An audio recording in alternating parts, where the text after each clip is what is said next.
সনকা দুয়ার খোলো না সনকা, আমি তোমার পারো না, একবার চেয়ে দেখো। দরজাটা খোলো, বলো না আমার স্বামী বিদেশে গেছে, আমি দরজা খুলবো না। বলে একবার দরজা খোলো। প্রাণনাথ যখন বারবার বলছে, তখন সনকা বলছে, আরে ও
এখন তো দরজা খোলাই আছে না। বললো ঘরে বাইরে একমাত্র ভাবে কৃষ্ণ বলেছেন, তুমি যদি প্রেরণাথ হবে, আমার গোপন জায়গায় দুটি চিহ্ন আছে, একমাত্র আমার মা জানে আর আমার মাসি পিসিরা জানে, স্নান করানোর সময় দেখেছে, আর একমাত্র আমার প্রাণনাথ জানে। আপন ঘরের খবর আমার বাড়িতে কটা দরজা আমি বলতে পারবো, আপনি পারবেন না, কিন্তু উল্টো হয়ে গেছে যখন আমি বলতে পারবো না, যার ঘরে দরজা সে বলতে পারবে না, আর একজন বলে দেবে। গানটা লক্ষ্য করতে হবে, খুব যুক্তি তর্কের গান। গোপনে জায়গায় চিহ্ন তুমি যদি বলতে পারো, তাহলে আমি দরজা খুলে দেবো। শুধু পড়ে তাড়াতাড়ি করে চন্দ্রকান্ত সদাগর বলল, ওগো সনকা, তোমার এই দলি মন্ডলে দোয়ার মধ্যে থেকে একটা জন্মজট আছে, আর বা দিকে আছে তোমার বাউর দেশে একটা দিনের চিহ্ন। তাড়াতাড়ি করে পঞ্চপ্রদীপ জ্বালিয়ে বসন ছড়িয়ে অন্তঃপুরে গিয়ে দেখলো, ও যদি আমার প্রাণনাথ না হবে, তাহলে জানলো কেমন করে?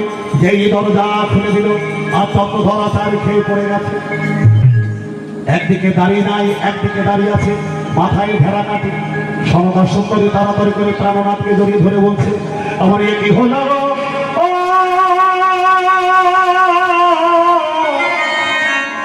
এতদিনে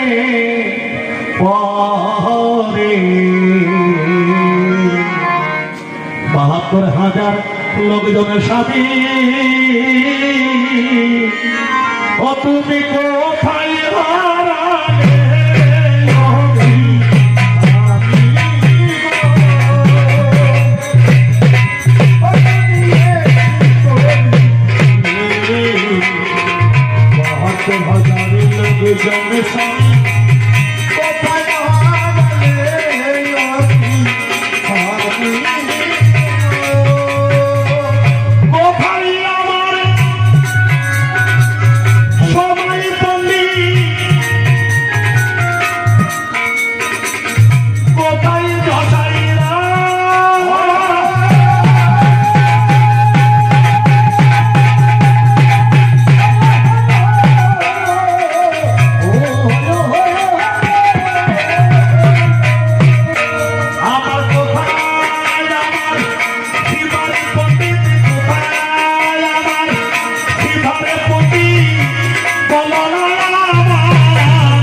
আমার শ্রীধর পণ্ডিত কোথায়?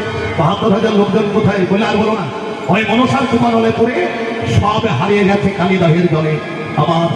আমার সব হারিয়ে গেছে। সনকা তখন বারবার বলছে, তোমাকে আমি বারণ করেছিলাম, বাণিজ্য করতে তুমি যদি যাও, মনসার চরণে একটা পুষ্প দিয়ে দাও, শতধিক ওই কাল্লাগিরি চ্যাঙ্গুরির কথা তুমি আমাকে বলবে না। যাতে পরিচিতি তাতে আছে কি? সনকা, কতদিন তোমার হাতে সেবা করিনি, তুমি আমাকে যত্ন সহকারে সেবা মানে ব্যবস্থা করবে।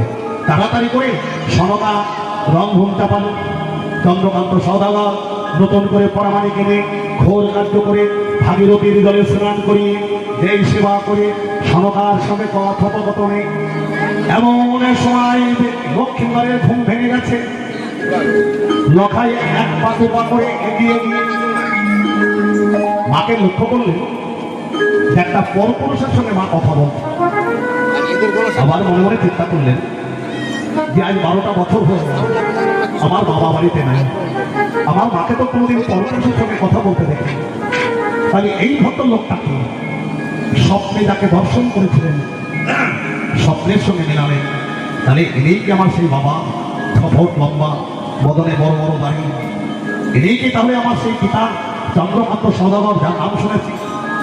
মাকে লক্ষ্য করে বলছে লখাই, মা ও মা, তুমি কার সঙ্গে কথা বলছো? মা দুটি নয়ন জলে বদন ভেসে যায়। লখাই, এই দেখ, তুই যে বাবার জন্য বারবার কাঁদছিস, তোর বাবা বাড়িতে এসেছে, আয় আয় লখাই, একবার তোর বাবাকে বাবা বলে না। চন্দ্রকান্ত সওদাগর সমস্ত কিছু হারিয়ে দুটি নয়ন জলে বদন ভাসিয়ে লখাইকে বলছে, লখাই একবার আমাকে বাবা বলে ডাক, লখাই একবার তুই আমার কোলে আয় লখাই। লখাই বলল না। যারা পুত্রের জন্য কোনো চিন্তা করে না তাকে আমি বাবা বলে ডাকবো। লখাই, ওরে ওরে লখাই, এর কথা বলিস না লখাই, একবার তুই আমার কোলে আয়। সোনারে লখাই রে আমার কোলের মাটি রে। ওমা, বাবা যদি বিদেশে থাকে, ছেলে যদি বিদেশে থাকে, যেদিন বাড়ি আসে খুব আনন্দ হয়। চন্দ্রকান্ত সওদাগর কতদিন পরে বাড়ি এসেছে তোমার, আপনার যে এত ধৈর্য ধরে গান শুনছেন, আমি স্বাগত কৃষ্ণ হয়ে আপনাদের চরণে শতকোটি প্রণাম জানাই। সত্যিকারের সে নিলোয়া গ্রাম আজ থেকে 3 বছর আগে যেমন দেখে গিয়েছিলাম ঠিক তেমনি আছে। কত ভক্ত, কত শান্ত আপনারা, আপনাদের মতো ভক্ত অনেক অনেক জায়গায় খুব খুব, তাই আপনারা বাহু তুলে একবার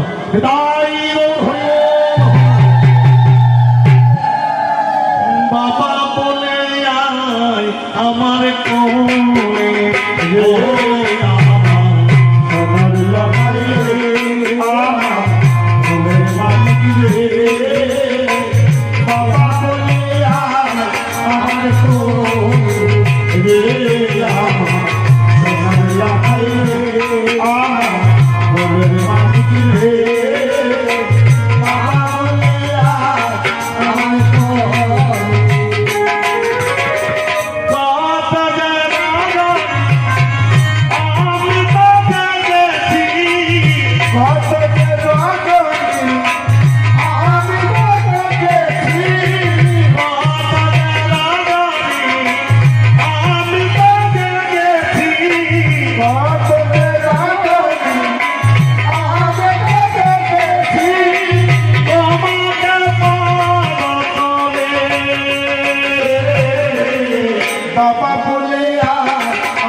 লখাই বলছে না আমি কোলে যাব না, আমি যাব না।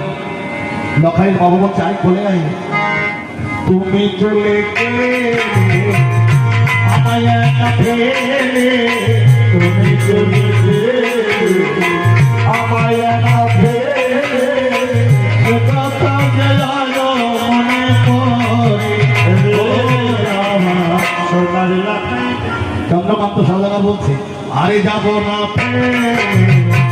কথা দিলাম তোরে, আর যাব না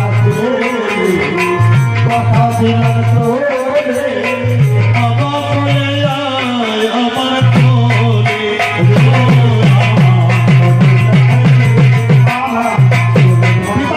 পুত্রের বিয়ের হলো বিদায়, হরি বল হরি বল হরি বল।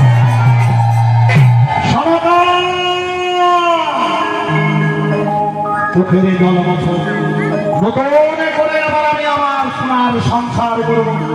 হাটে বসাবো চম্পকনগরে, আমি আমার লক্ষ্মীন্দরের বিবাহ দেব।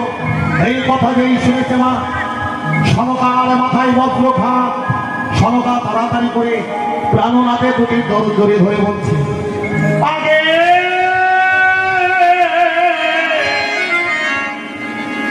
দেবীর পূজা দিলে।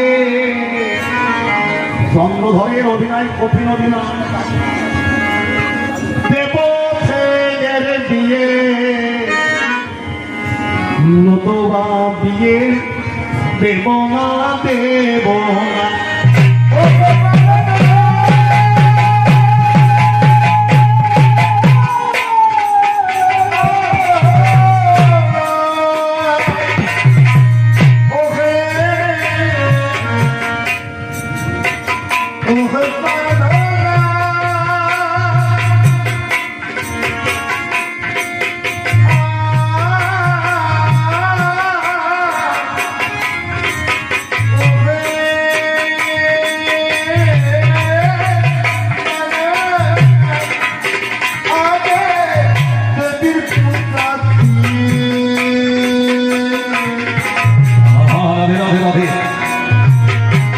দেব ছেলের বিয়ে আমার বিয়ে দেব না দেব না।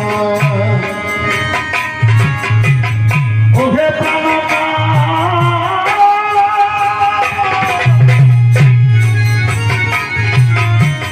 ধরে দুটি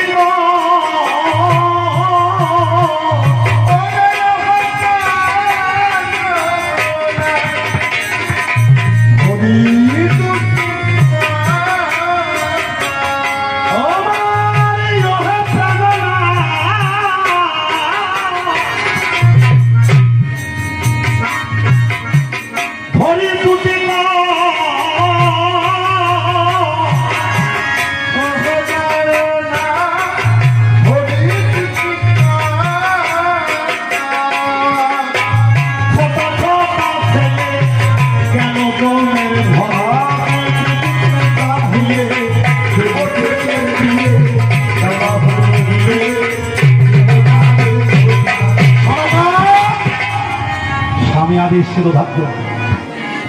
আমি অলে নন, আমি যেটা করবো সেটাই তোমার মেনে নিতে হবে। মাধব ঘটককে বলে, ঘটক তুমি আমার কথা নাও।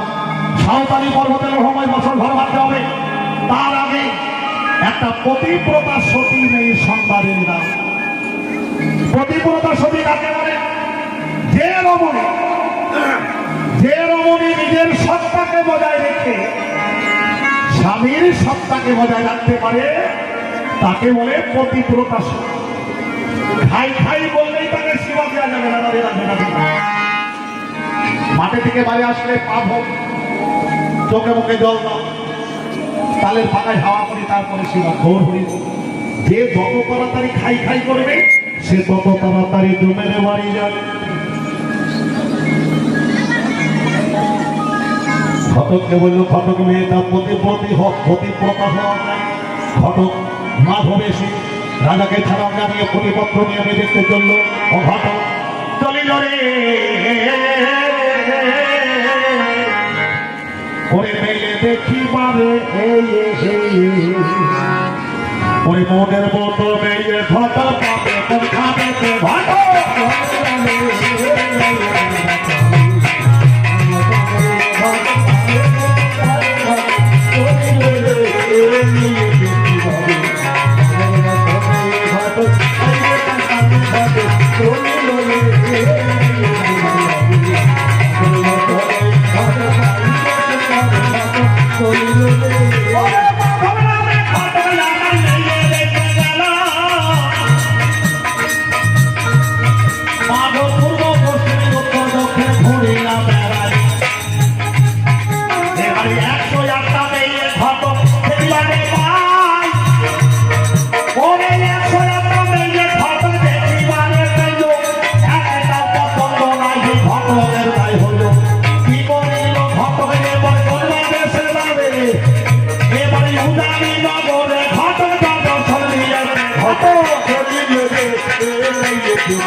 উজানি নগরে ভাতির দেশে মেয়ে ভাতি সেই না দেশে নিয়ে আছে।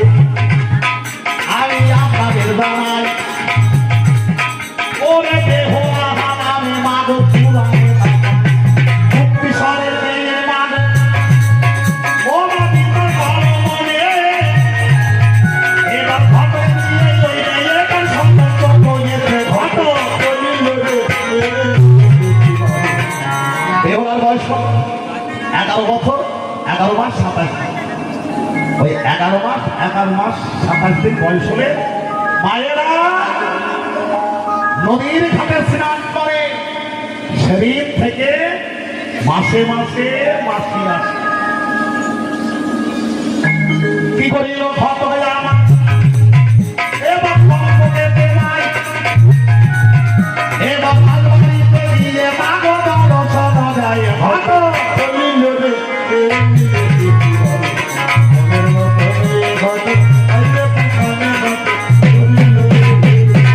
আমার কাছে সে বলল রাজামশাই মেয়ে একটা চৌধুরী নগরে সাইবেলি রাজার ঘরে মেয়েটা খুব ভালো নাম বে হোলা বয়কার হয় দীর্ঘ হস্য বয়াকার ওই মেয়েটা ভালো আমি বলো ওই মেয়েটা দেখতে যাবো হাতে আমার শোনাইনি লক্ষ্মীন্দরকে সাজিয়ে ঘটককে বলা ঘটক তুমি আগে চলো আমি পিছনে পিছনে যাই মশাল ধরিয়ে ঘটক আগে চললেন মুক্তিশ্বর বেহুলার বাবার নামার এক পুরাণে মুক্তিশ্বর রাজা ওই দেশে গিয়ে পৌঁছানো করে দেখে সাইনবোর্ডে লেখা আছে মুক্তিশ্বরা সরোবর মুক্তিশ্বরা সরোবর আমি বললাম ঘটক এটা আবার কি ব্যাপার বললো যে বেহুলার বাপের নাম মুক্তিশ্বর ওর নামে সরোবর আমি দেখলাম একটু বিশ্রাম করি অনেকটা রাস্তা ধরে এসেছি আর মেয়ে খবর দিতে যাবো না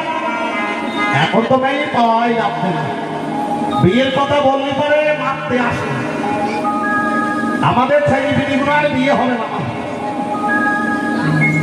তাকে বলছি ও দাদা আপনার বিয়ে দেবেন বললো ওর মা দাম বলতে আপনি কি এরা জীবনও সাথ হবে না না স্বামী বলতে জল দাও সে দেয় আগে বলতে ভাত আর দেয় নুনি বলে লুঙ্গি দেয় লুঙ্গি তাই দেয় সে খেলা উজুন খেলা বলে একদিন বকাবকি করিতে করার পরে শ্বাস করতে হয় নাই যে বলতে তোর ভাত আর খাবো না তৈরি যাচ্ছে নদীর জলে গিয়ে ঝাঁপ দিয়েছে ঝাঁপ দিয়ে তো বাইকটি হবে হঠাৎ একটা সার চলে যাচ্ছে তখন ওই সারের লেজটা কষি ধরেছে তখন স্বামী বলতে ওই লেজ ধরিতে তখন ছাড়িস নি ও তো সারা জীবন উজুন চলে জল ফেলে দেয় হ্যাঁ ও তখন সেই দেখিতে স্বামী বলিতে ছাড়িস না সেই দিন একেবারে ঘন্টি পাকে ঘুরতে এক জায়গায় মাছ ধরতো তার সে জালে ধরিয়ে হয়ে গিয়েছে তখন স্বামী কি বলতে তুই সুদার পথে গেলি সালাম বলি তা মানে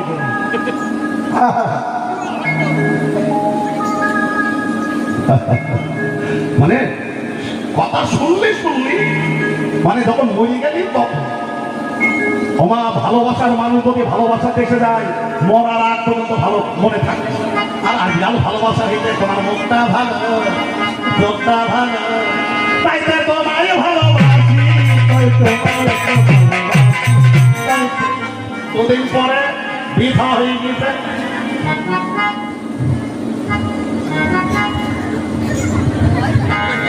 নেই এ ভালোবাসা করলে হবে নাকি গো এই দেহটাকে ভালোবাসা করতে হবে যেমন শ্রীবাস পণ্ডিত বলিনি যে অনুরাগী ভক্ত হইল কিন্তু এই অনুরাগী ভক্ত আর একটা ভক্ত ছিল উদাহরণ সে হচ্ছে মহাপ্রভুর বিরোধী ওই যে বললো না সে বিরোধী হয়ে গেল কেসে ব্যাকলেশ্বর দাপর মেলায় ওই ব্যাকলেশ্বর এই উদ্ধারণ হয়ে এই মহাপ্রভুর বিরোধী চলতে লাগে কথায় তোর উত্তর দিলেও ভালো শুনিনি এইবার বেহুলা মায়ের কাছে কি বলতো না আমি আমাদের সরোবরে স্নান করতে যাবো তুমি আমাকে সাজিয়ে দাও মা বললে আমি তোকে অনুমতি দিতে পারবো না তোর বাবা আসো ঘরের কোণে গিয়ে বেহুলা যাচ্ছে এমন সময় বেহুলার বাবা এসে বলছে ও মা বেহুলা এক গ্লাস জল দাও কাঁদছ কেন?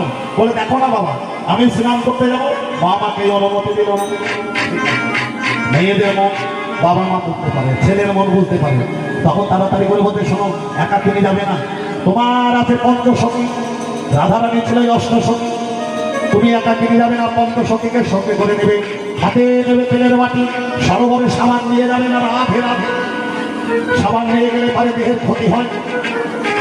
তেলের বাটি গামছা হাতে নেবে, গামছা নেবে কাঁধে, একই রঙের সায়া, একই রঙের ব্লাউজ, চিত্ররেখাকে নিয়ে সরোবরে চললেন। গানটাও তোর গান, বলতালের গান।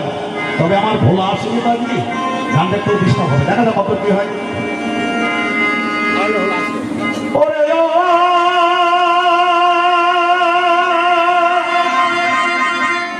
প্রাণা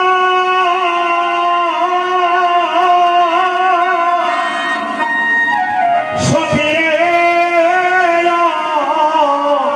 প্রাণ, আজকাল যা সব থাপানের সৃষ্টি হয়ে নিজেরা গান করে না, দুয়ারে গান করে, সে শুধু কাটনি করে। হ্যাঁ, দেখবেন প্রায় শিল্পী দুয়ারে করে, আর আমার ওই পচা গান আমি করি। আমি যেটা করিয়ে দেবো সেটা তাদের করতে হবে। পারবা আসবা, না পারবা বাড়ি শুধু। হ্যাঁ হ্যাঁ, ওরে আইকে যাবি সরোবরে, আরে ও প্রাণ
ধরে আমার দেখি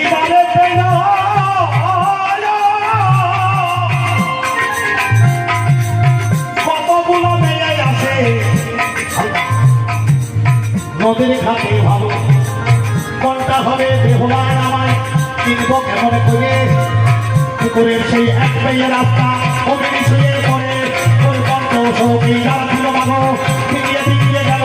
আসবে হোলা সেই পায়ের কাছে প্রণাম জানালো, ওই প্রণাম করে চরণে ধুলি মাথায় তুলে নাই, ওই সরোবরে দেবে হোলা প্রণাম জানাই। প্রণাম করে বেহুলায় আমার হাতেতে জলিল, ওই অঙ্গায় অঙ্গান করে মাথাতে ফিরালো। এদের সখী গেলে যারা ওই ধরে যাই, ওই সব ধরি ধরি সবাই মিলে যাই।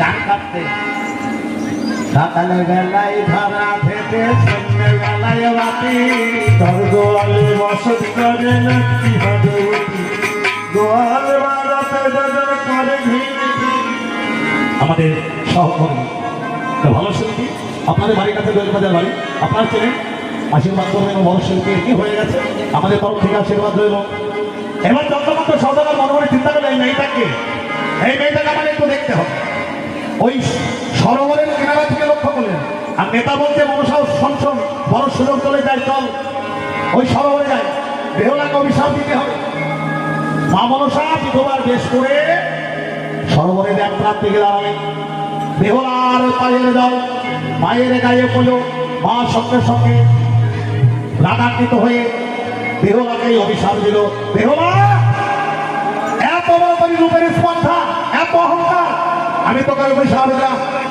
বাসর ঘরে তোর স্বামী মরে যাবে বলল মা তুমিও বিধবা ও মা এই জগতে যে মায়েদের স্বামী নাই তাদের দুঃখের সীমা নেই মা এই অভিশাপ তুমি ফিরিয়ে না বলো না অভিশাপ যখন হয়ে গেছে অভিশাপ ফলবে জলে ডুব দিল বেহুলা একটা আলতা সিঁদুর কলার বলা সাদা পন্ত অলঙ্কার হাতে করে আমিও বললাম মা তুমিও জলে ডুব দাও মনসা জলে ডুব দিল একটা মরা শোল মাছ রাধে রাধে রাধে মরা শোল মাছ প্রথমে মরেই থাকে সামগ্র বৈষ্ণবের ঘোড়ায় থাকে সবসময় মরা শোল মাছ জাগে না এই জাগার একটা টাইম আছে সবসময় যদি ওই লাঠি হাতে করে বানান দেশে বাঁচে বেহুলার হাতে দিয়ে বললো বেহুলা এই মরা শোলে মাঝে তুমি যদি বাঁচাইতে পারো তবে তোমার স্বামী মরে গেলেও আবার বেঁচে যাবে মরা শোলে মাছ বেহুলার হাতে দিল যুবতী নারীর গন্ধে বেহুলার পরশ পেয়ে শোলে মাঠে আপনে প্রাণে বেঁচে গিয়ে ওই সরোবরে খেলা করতে লাগলো তাই গৌর হরিবল হরিবল ধন্য বাংলার নারী ধন্য বাংলার বেহুলা সাধু সাধু বলে সবাই আশীর্বাদ করলো বেহুলা তাহলে কথা দাও তোমার স্বামী মরে যাবে আবার বাঁচাইব তবে তোমার শ্বশুরকে বলে যদি তুমি আমার চরণে পুষ্প দিতে পারো ভালো আমি সেদিন কথা দিয়েছিলাম এই কথাগুলো আজকে চন্দ্রধর শুনল এই মেয়েটার সঙ্গে আমি আমার ছেলে বিয়ে করি আমার ছেলেটা তো সাথে কাটা ঘর এই মেয়েটার স্বামী মরে গেলেও বাঁচাতে পারবে তাড়াতাড়ি উজানি নগর গিয়ে ডঙ্কায় ঘা দিল ডঙ্কায় যেই ঘা দিয়ে কে আপনার কোথায় বাড়ি আমি বললাম চন্দ্রকান্ত সৌদাগর ও ভুক্তি সরাজা বলতে যে সাপের সঙ্গে মারামারি করেন হবে না বিয়ে হবে না আরে শালার মূর্খ রাজা আমি সাপের সঙ্গে মারামারি করি আমি ব্যাং খাওয়া সাপ আমার এই ঘরের মধ্যে সাপ আছে সেই সাপের বিষ দাঁত ভেঙে আমি বিষ পান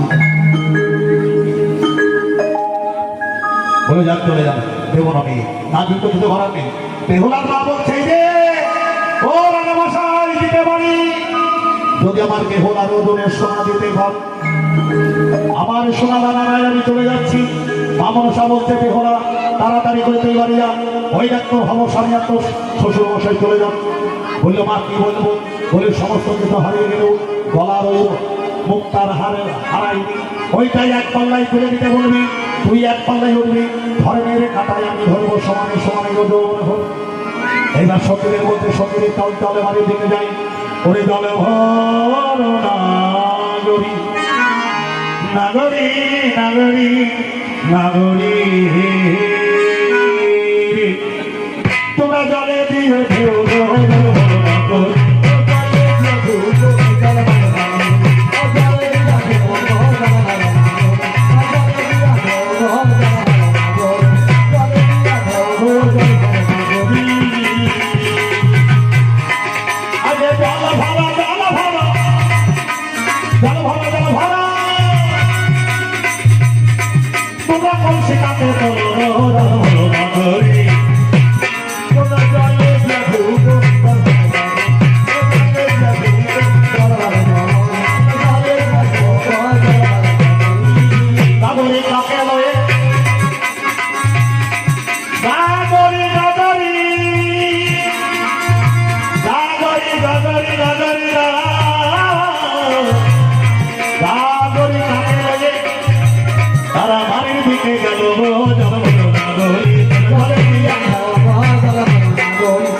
আগে চক্রধরের সঙ্গে দেখা। বাবা ফিরে যাচ্ছেন কেন বলে আর বলো না মা, কত আশা নিয়ে তোমার বৌমা করে বাড়িতে নিয়ে যাবো, হলো না। বলে হবে, আমি কথা দিলাম, আপনি চলুন। এইবারে পুনরায় বেহুলা তাদের ডেকে নিয়ে গেল। বেহুলা গোবাক্ষ দ্বারে ময়ূর দিয়ে সাজুগুজু করতে লাগলেন। চিত্ররেখারে আমার যত্ন সহকারে সাজাবে।